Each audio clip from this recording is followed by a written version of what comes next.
Did you use the bathroom? Yes, hi. Can I help you? If I'm late for dinner, he will be on the back porch looking in the back door.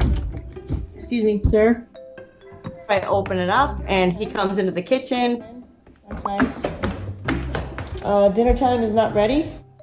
Winston is 26 inches tall, but he's the only one that knows how to go into the house, up and down the back stairs.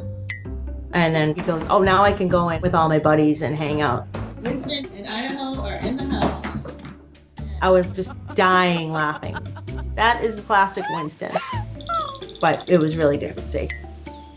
Because I'll never forget when we got him that day. My friend picked him up when he was in Missouri.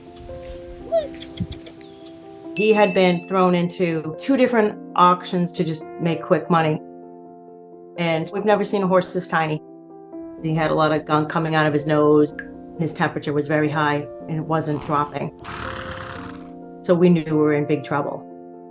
I had to rush him up to the hospital and he spent a week up there. He's a fighter, and I know he's gonna make it. I can't expose him to any horses for at least a month. That's the rule. I was going up there, sitting with him in the stall, talking with him, which I think is really important. And he knew I was there to help him. I just prayed that he was gonna, make it. I was really worried he wasn't.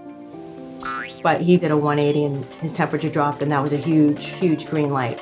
So he pulled through. Feeling way better now? Right out of the gate, he showed his personality. Thank you. And I was laughing so hard because I was like, look at him trying to show off. It was a riot. After quarantine for a month, we introduced him to Peaches and Mr. Buttons. When they all hit it off great. But he was obviously the youngest and the smallest. But we had Idaho. He was originally in an auction in Tennessee, and they're both the same age, 3.5. So they kind of bonded right away. The supervisors.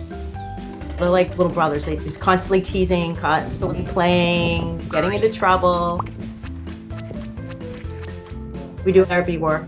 We go to hospitals, nursing homes, assisted living.